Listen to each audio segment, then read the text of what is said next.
once you remember this is a relationship, you're not there to use them. It's not a transaction. It is an investment of your time into them. And if it's unpaid, it is their investment into what they're learning. I also remind employers that a student is not doing this for free. So if it's unpaid, they have to take it for school credit. They have just now paid money to the school to take this as a required elective, and you are not paying them. So you, as an employer, have even a greater responsibility for a student that is paid money to make sure that you're providing an exemplary is key, opportunity to learn, to grow, figure out who they are, and to help them figure out what they want to be.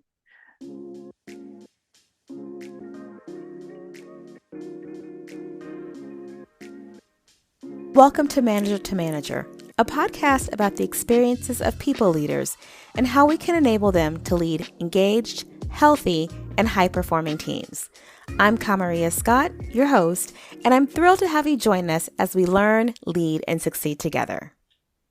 Hello, friends, and welcome to another episode of Manager. We are recording this in the spring, which means that intern season is fast approaching. Many of us, whether we are small business owners or we work in corporations, will be welcoming interns into our businesses to help support us for the summer and maybe even beyond that. So I'm very excited to welcome my good friend, Isabella Johnston, also known as the Intern Whisperer, to chat with us a little bit about the ins and outs of working with and managing interns. So Isabella, welcome to the show.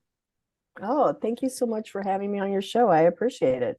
I am excited because I love you and I am so happy you're a fellow podcaster. I know. I am so excited to have you. Tell us a little bit about yourself and your podcast and your experience working with interns. Oh, thank you for the question. So I was originally a public classroom teacher. From there, I went back to school, got an MBA, and started teaching adult learners, and went back to school to pursue a PhD and all but dissertation, so I could go and teach adult learners. From all of that, what I learned is that people think they know how to work with students, that would be interns, and I realized they don't.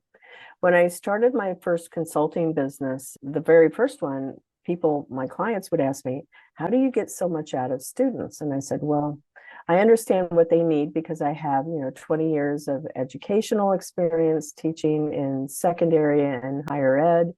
I also understand what the business needs are, and the employers or the customers that I had would say, teach me that. So I started teaching them. And one of my other friends had said, if you had 100 students come to you and 100 employers, could you take care of it? I said, no. He said, what if it was 1,000? I said, of course not. 1,000 employers and 1,000 students. He said, solve the problem. See about how you can make it scalable. So I applied to a startup accelerator program and I got in. And that's where I was launching and going into the space of technology as well as the consulting company. What Employers for Change does is we match employers who are my customers to great talent. We match based on competencies, on different variables, one aspect of a personality type, and then also on some shared causes. There's a lot of other secret sauce that goes into this. So it's blind recruiting. We provide assessments for employers. There's interview questions, onboarding documents, offer letters, decline letters, and then there's development plans to make sure it's tracking your skill development as the employer, but also obviously the interns. So there's a lot that goes in there. And we have our own learning academy to help improve a lot of those cognitive skills / competencies. Fast forward some time, and what I've learned through lots of customer discovery is that most employers don't know what it takes to have an intern program. Valencia College liked what I was doing so much, they invited me to start a podcast. And one of my advisors had called me, oh, you're like the Intern Whisperer. You help employers and students. And I said, oh, that's a great name for a podcast. So that's where the podcast came. And now with chat, GPT and all of these other fast-paced technologies, every day you open your phone, something new is there. I feel like we're all interns in life. So There you go. That's the story. I love it. We all are interns in life and still trying to figure out our way. So I love that. Now, I want to jump right in because last year I had the great opportunity to welcome an intern into my business, and she supported me in my social media, and it was an amazing experience. For other people leaders who might be considering having an intern, what are some of the things or the types of work we can give them that's going to make it a meaningful experience for them, but it's also going to be a win-win, helpful situation for us as well? What would you recommend in that way? Mm. It depends upon their major. So that's the first thing. You have to start with what is the student's major. So whether it's video production or, editing a podcast or marketing, or if you're wanting them to come in and do research for study that you're doing, it can be anything, right? Just think about what is their major and how are you going to, what is the project you might give them that's tied to their major? That's a significant piece of it. When you talk about a project, there's so much you have to do with them because many employers make the mistake of thinking, oh, they're going to know how to use any type of a business app or social channels, Google, and sure, they'll understand Google, but they won't know how to schedule appointments on a calendar. They don't do that. They don't know they're supposed to say yes to an appointment. They don't know what CC means or a BCC in emails. They don't know how to use the business applications that we use every day because we didn't grow, we had to transition into it as grownups, right? Yes. Because that's when it all was happening. They weren't even around and they were born into the technology that we used, but they don't know how to use it as business and a business aspect. So the thing that I would tell employers is remember that everybody is new. You expect them to come in and know how to use the business applications. You shouldn't. Do you think that they're going to know their job description? They'll know maybe the title if you're lucky. And I'm serious, like, what is their job title? They will need to have access to business applications like Buffer, or if they're putting social content out, or how do you want them to even save work into the Google Drive? How do you want them to name things? There's so much that people take for granted in the business world. They don't know your customers. They don't know what it is that your product is that you're selling, how to message it. So there's a lot that I think that employers need to remember, that not only are you giving them a project, but you're also going to have to mentor them and give them quite a bit of training so that they will be very efficient for you. I think that is one of the differences that probably sometimes gets overlooked in bringing on, let me start over because you might have heard that ding ding. I think that's probably one of the differences that gets overlooked in welcoming an intern versus welcoming a regular full-time employee. That starting difference and how much time you might have to spend setting them up for success. So again, going back to my own experience with my intern last summer, I loved working with her, but it wasn't just like, oh, I can just give you stuff and run away. There was a time of, let's sit down, let's talk about what are your interests? What do you like to do? What are you good at? And I was super fortunate that she was an editor on her school paper. So she had tons of savvy and all the good content creating tools. But do you find that when you're working with employers and maybe even coaching people leaders like myself, that we may underestimate what it takes to ramp them up for the project and what their capacity even might be to get things done? So how do you help us kind of understand that or help us set the right expectation for what does that sharing your vision of what you need to get done, but also the mentoring through the process look like? That's a really good question too. So a lot of times employers, especially if they're a small business, even medium-sized businesses may not have processes. So you have to start there and go, well, what is the process that you have to create so that they will know to be able to get them started? Having an onboarding document is super helpful. And that's one of the things that I tell any employer, you're going to need to give them an onboarding document. You're going to have to create that with them so that you have it for moving forward with other students that will be interning with you. That creates your first process. And then what I've also learned, this is where my company, Employers for Change, we provide that to all of the employers. There's processes that are built in there. There's an onboarding document. There's a list of technologies that they'll have to learn. So that first week, maybe 2 weeks of standard 10 to 12 week internship is about just learning how to ramp up quickly. So the processes are key. And if you don't have that, that's where you start with going, okay, what is it that I need this student to do? Job description, check. What technology are they going to be using to do their job? Check those boxes, make a list. You have to make sure that if there's any certificates, like if you use HubSpot, what are the certificates you want them to earn for their resume that will help them do the job that you're asking them to do? All of these things are super important. One of the other questions that I work closely with my employer customers, and one of the things they said that was super insightful is they went, wow, I really helped us improve our communication. And it made me slow down to think, well, just because we've always been doing it this way, that doesn't mean it's the best way. So they saw improved processes. They saw, maybe there was another technology platform that could be a better fit for them. And they also realized that it improved their communication and their mentoring skills. Yes. So now I always tell people I'm like that man who says I'm not only the hair club president, I'm also a member. And so when I talk about, managing and people leading, I often come to it from my own experience.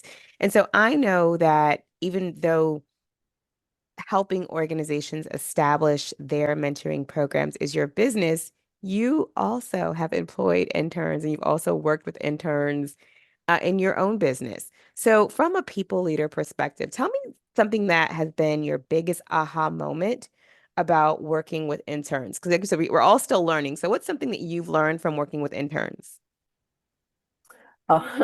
They always teach me. So I see it as a peer and reverse mentoring opportunity because I can teach them things that they don't know that are historical. For example, they don't know in an email that they're supposed to hit reply all. If there's some people on there, they'll just do a reply.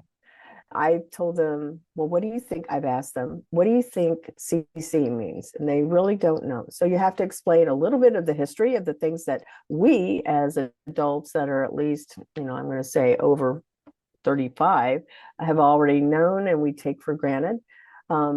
And that's funny. They don't know what a BCC means. So, you have to teach them those things. The things that they can teach me is something that really happened at, at the conference that we were just at this week, where it was Learning HR 2024. And I had a glitch doing my presentation where I went, oh, I don't know how to, and I couldn't figure out where something was on my computer. Turns out Rosa, on the off conversation that we had after, she said her 9-year-old taught her. So there's things that you can learn Yes. as well from a 9-year-old, that you can also learn from an 18-year-old, that you can learn from a 22-year-old, that you can learn from an 80-year-old. So I think it's a myth now for me, is that listen to everybody because you can learn from everyone. And I think that's such a good lesson because even in previous opportunities of bringing in an intern, whether it was with my own company or from when I was previously working in corporate America, I did always find that there were things that I could learn from my intern or even see it from their perspective. Anyone who knows me personally knows that I am not great with social media. I do LinkedIn and I do basic posts, but if you ask me the ins and outs of Instagram, the ins and outs of TikTok, I am completely terrible with those things. So what I really loved was they were so native to these tools and how to use them and how to tell the stories that it wasn't necessarily, oh, I'm going to tell you what to do and I'm going to give you this information. It was really me saying, this is kind of what I'm trying to accomplish. Can you help me figure it out? And I would be amazed at what they would go away with and come back with and the creativity that they would bring to every assignment that I asked. But what I also found was really amazing about working with them is that because sometimes we have been working for so long and we're so ingrained in our social norms of work that it almost boxes us in our thinking. So it was Yes. refreshing to give them an assignment and see how they would approach it, and then kind of just let them have at it and come back to me with what they thought and what their opinions were. So I'm wondering if there's even something about, you know, how we might think about what is the best way to tap into what is native to them and what they can bring to an organization without trying to overly mold them to what we already are. One of the first questions that I always ask a student that's going to work with me is, what is the best way I can contact you? The way that you're actually going to respond to me super fast. Is it text? Is it email? Is it a phone call? Do you like to meet in person? Once I know what their communication preferences are, it helps me to better serve them. And I know that they would be very responsive to me. So I think that's one of the first things that I usually do when I'm asking these kind of questions. I always ask them why. I ask them why did they do it that way? Because I think that's significant, because I really want to understand what their thinking process is, because it gives me better insight as, maybe I need to include this in my next training. I agree. I spend a lot of time with my intern asking her, help me see your vision. Tell me the choices that you made. How did you get there? And that would help me pinpoint, okay, I need to maybe help her learn more in this area. Or, oh, that actually makes sense. I love that she did it that way.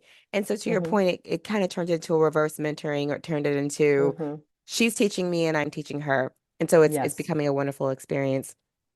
So there are, as you mentioned, different types of projects we can give them based upon their needs, their preferences, their majors. How do we structure that so that it's a complete project within the time frame that we have? So can you walk me through? I'm getting ready to welcome in my intern. I know I probably have her for 12 weeks or 14 weeks. How do I make the most out of that time? So it starts with the job description. The job description that I create for my employers that are my customers are the ones that always says, here's a list of different things they can do. So if it's an HR intern, there would be things that would include online or on the ground recruiting. It would also include, creating surveys and potentially, doing some research with me for things that we're going to publish. It can also include that they're creating content, recruiting. I call them flyers, but they think it's a literal flyer. So I've now learned that I have to say, no, this has to be something that would be an Instagram square. So when I say that, I saw that I needed to shift my actual word choice, because they're thinking flyer again that you pass out. No, it won't fit on an Instagram square. So everything that you're creating needs to be targeted to a lot of choices. So when you're having that discussion with that person, say, you're going to be with me. And to think that they're there for 12 weeks, you're going to be lucky if it is that, because that means you had to recruit the semester before. So I know you said we're in spring, we're really moving into the summer, and I'm recruiting now for the summer and the fall for my customers. So that's where, some of the students are very proactive. So you'll be able to move that process more quickly along with the employers. If you're lucky and you have a student that you love them as an intern and they've done a spectacular job, you can always ask them, hey, would you like to do another semester? That means, that's the best thing that can happen, because you don't have to go and onboard somebody again. And in that job description that you have, you built in some things that can be, oh, you didn't get to do this in the first 3 months. So would you like to try some of these other things? I had a student that was with me from UCF, because you and I are both in Orlando, and she was a communications major. She worked a full-time job and she went to school, something I know very well. I always had to work full-time and I had to go to school full-time. So she needed a lot of flexibility. Flexibility is a gift that you can give, because some of those people that are non-traditional student can really take things a lot farther than somebody that is a traditional student that just goes to school. So her first semester, she worked with me on my podcast and she helped promote the podcast, the Intern Whisperer. The second semester, she said, I want to stay. And I really liked working with her. And I said, yes, let's do this. What do you want to do next? She goes, I want to go and work on a social channel. I'd like to take on Instagram. And I said, okay, great. So we had 4 in total, 4 students that were all in charge of a specific social channel. And then they were responsible as a team to be able to coordinate. Let's go through with myself. What is the strategy we're going to put out there for the next 3, 6, 9 months? So a year strategy for us. And even though they weren't staying with me that long, they got to participate in the strategic planning side of it. They also had to learn how to work as a team, which was really great. And then that one person, Laura, I said, you're the leader. You're the one that's going to be the leader. So you and I will work more closely together, and you'll be the one that gets to help them with this. So she did. And after that, end of that semester, she went, you know what? I really like what I do, but she said, it's just not my passion. Can I stay another semester? That's like winning the lotto as an employer. You have had a student that's working with you for 9 months, essentially, and you haven't had to go and onboard somebody. And in all fairness, I'm going to add this. She was an unpaid intern. So 9 months being unpaid. But what she found that was so valuable was the mentoring and the opportunity to try many hats and to be able to really develop. And then she knew what she wanted to do. So in the last semester, she said, I would like to work with you in HR. Can I do that? And I said, absolutely. Let's just flip you. The great thing about marketing is that it's very parallel to the role of HR. We have to onboard customers in marketing. You can do that in HR too, but you have to onboard employees. You go to recruiting events, you go to trade shows, to get your customers. Or in my case, students, they're like my inventory. There is a set of things that you have to do in a job, a set of things that you do in marketing, and then there's an offboarding if that's applicable. So it's a very similar process. Anyway, she was doing all of those things. And at the end of that semester, that's when she was graduating. She goes, this is what I want to do. This is it. She now knew that she wanted to be in HR.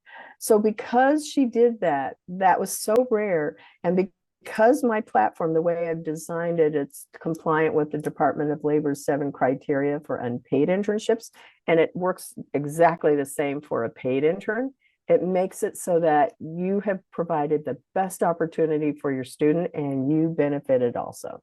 So I love a good win-win situation all day long. And I always, even when I have people who are regular employees, I always tell them some of the opportunities that we have in life are for the experience. In my own experience, I remember taking a job and being like, I don't get paid that much. But the upside to that job was that I learned everything there was about running a learning function. And it served me so well later in my career. There is nothing I can't do from a learning perspective because of this one job that I had that I was probably woefully underpaid. But for interns, because you mentioned sometimes we do have unpaid internships, I love that you said what we really can offer them that makes it beneficial for them is for them to be able to try different things and to have this breadth of opportunities to stick their toe in the water because they are in this phase where they're trying to figure out their career. And even if they're in a specific field, let's even say like learning, there's many different aspects of things you can do in learning. So giving them the opportunity to try different things is really important. Now, you did mention unpaid, and I'm sure the listeners' ears perked up because sometimes we pay employees that we pay for the work that they do. And then sometimes internships, because they are brief, they can be unpaid. I want to always keep us on the right side of the Department of Labor. My motto is don't be the story and don't be on the news. So, what are some of the criteria that employers and people, leaders like myself, who happen to also be business owners, need to think about if we want to bring an unpaid intern into our business? That's a really good question. And surprisingly, lawyers are the ones that know it the least, unless they're employment law. And even if they're employment law, they may not know the 7 criteria. So I find that so funny that because we think, oh yeah, lawyers would be totally compliant. They are also one of the industries that usually does not pay their interns, nor do schools. I did not know that. Yeah, many schools do not also. But where you find the balance is it has to be something that's way more valuable than money, and your time and your energy that you put into them and the ability to help them find out who they are and what they would be really good at is more valuable than money because that fast tracks you always. So money isn't the driving force. for many, many people, because if it offers flexibility, if they can do it remote, there's so many more things that are more important. So that's the first thing.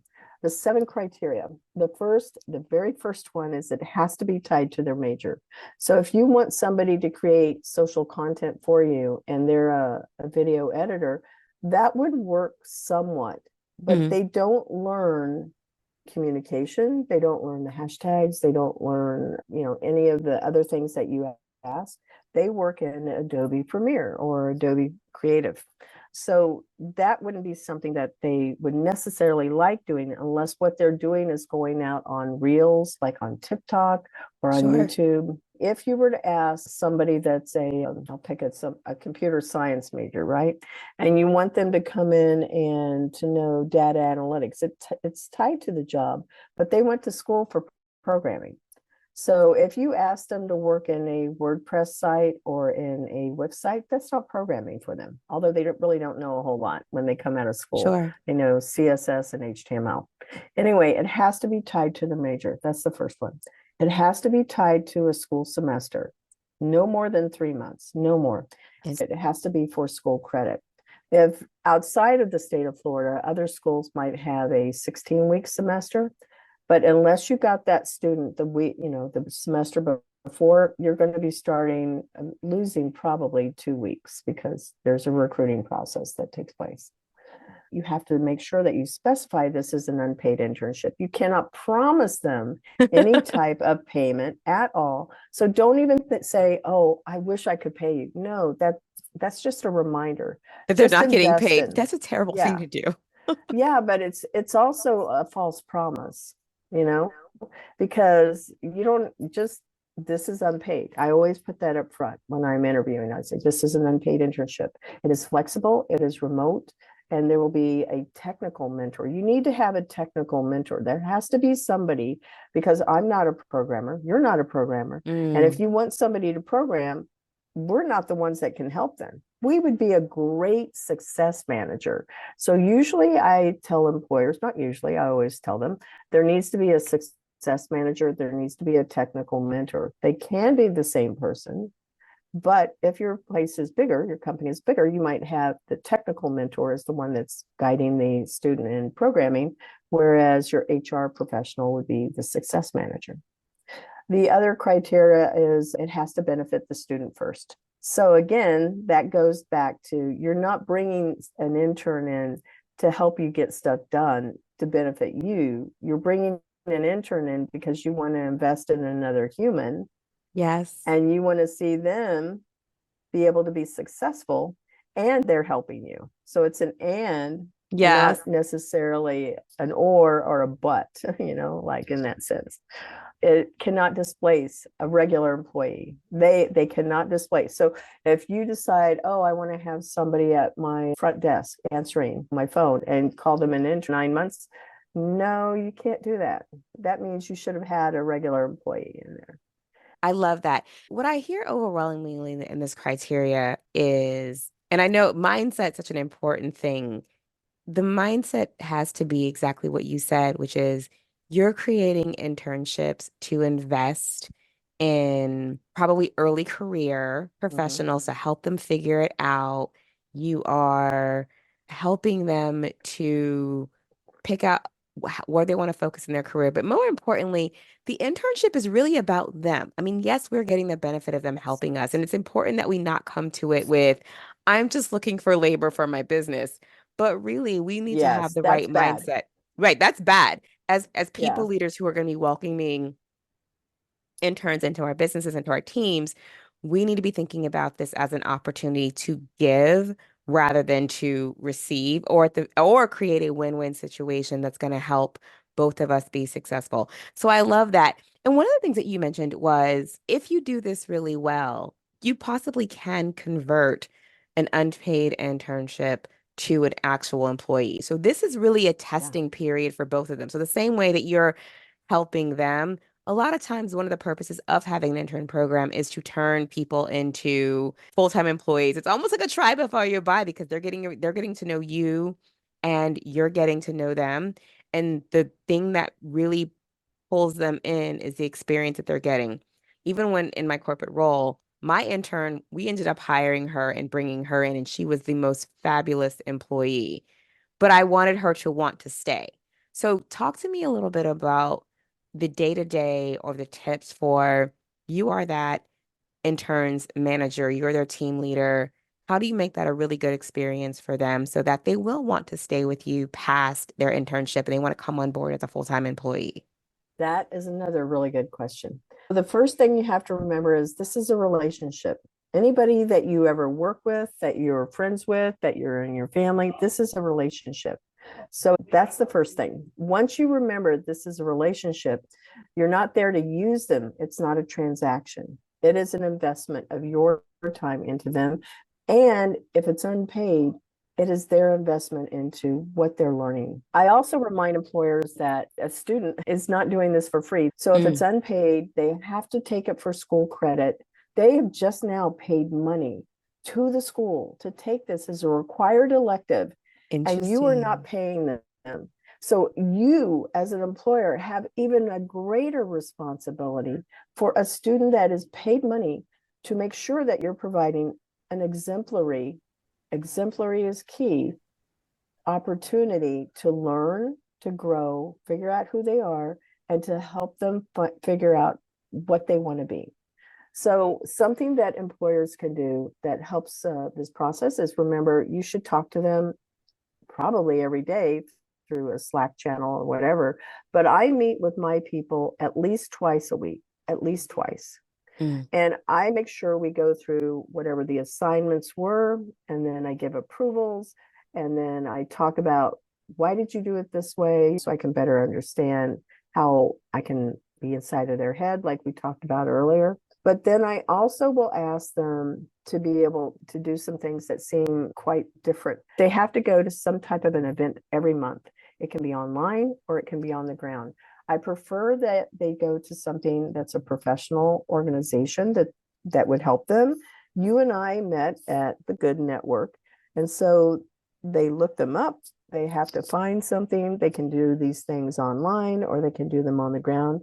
I remind them that they need to have a LinkedIn profile and they have to start building their connections on LinkedIn. So when I do that, I am helping them to understand how to communicate about who they are with my company, what they do, and how they can bring value. Because we go through these kinds of things in my team calls with them. I also want them to know what it is that when we talk about what they do here, they need to make sure that the messaging is on point. So they become my kind of like my brand ambassadors out in the world. It's now been about 5, 6, 7 years later, and the students that worked with me, I had invested time. When I go to them, they can open doors for me, and they do. So one of the things that happened is down here at UCF, the guy that runs all of UCF downtown, he worked for me, and I said, hey, I can't get in to get this building access card between these hours, and I need something on Thursday. He goes, I can. Here you go. He gave me a temporary pass to get into the building. We totally sideswiped everything else because he has that kind of power and authority. Yes. And so that's the thing that you should remember, is that the time you spend with this person, it's a relationship. You want to remember that, and they can do things for you, and they do grow up, and they can send you business. Oh my gosh, that is wonderful. I think that's probably the They're not best. this one snapshot. No, it is thinking about, it's almost like planting seeds, really, if you think about It it. is. It's building these relationships, these early career relationships, and you have no idea where they're going to go or where they're going to grow in their careers. And then being able to sort of reach back out and chat with them, or, see how their life is going, and then see, like, can you help each other mutually further down the line? And I think they do remember that you were the person that kind of worked with them and helped them find their footing and created this wonderful experience for them. So I think that's amazing. So any last thoughts on or tips that we would share with organizations or people leaders welcoming interns into their teams or companies over the summer? Yes. Remember, they can give you Google reviews or employer reviews. So you want to make sure that whatever comes out in the world, is something that you would want to have as praise, not a complaint. So, remember that. Remember, you can get something on LinkedIn. So I always ask them, I give them an exit interview and I say, so tell me what it was like to work with this employer. Tell me what it was like to work with me. I like very raw, unfiltered information from them, feedback. And so when they do, I go, that's great. But I also give them a link and I sit here and I go, I know that I have poured into these people. And I say, I would really like it if you could give the company a review on LinkedIn or on Google reviews or, on Glass, whatever, Glassdoor, whatever. And they do. And that helps tremendously. And I also ask them to go and like my podcast, to listen to it, to leave comments, and they do. Oh, I love that. It's so interesting. I love that because one of the things that probably stands out for a lot of us is that young woman who was being terminated and she hopped on or posted it on, I think, TikTok. And this is a generation that is so used to sharing their experiences and recognizing that as an employer, as even a people leader means that we can be intentional about how we treat them. And we should always be aware of that, whether they post it or not. But two, being deliberate and saying, if you had an experience that you think was worth sharing, please do. Please share it in your networks. It probably makes it easier to recruit other interns. And I know a lot of us are always thinking about like our employer brand, our employee value proposition. And there is nothing better than people who are willing to say, I had a wonderful experience with this people leader. I had a wonderful experience with this internship.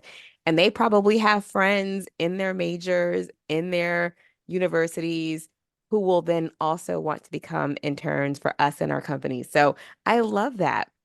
If I am a people leader or an HR person who is looking to bring interns into my company, into my teams, and I want to reach out to you, is LinkedIn the best way to do that, or how should I get in contact with you? LinkedIn is the best way. And I only accept invites or answer replies if you have had a conversation with me or if I was on somebody's podcast. So they need to mention your podcast. So I would know that. Yes. And the other way is visit us at Employers for Change. And that website is www.e, the number 4, the letter C, .tech, TECH. There is an info you can submit something in there and it will find its way to me. That's wonderful. I will put links to your LinkedIn and to your company page. And then also, listeners, you may or may not have picked this up, but Isabella actually recruits interns that can go to organizations. So if you know a young person who is eager to be an intern and to get some experience, go ahead and have them reach out to Isabella as well. They will be in good hands with her. And like I said, if you're needing your own thoughts about how to help you support you with your intern program or your interns, she's a great resource. So as always, I'm encouraging you to think about, if you're having interns this summer, how are you going to create a great experience for them so that they're going to want to come back, become an employee, and also share their experience with the world. On behalf of Isabella and myself, thank you for listening to Manager, and we'll see you next time.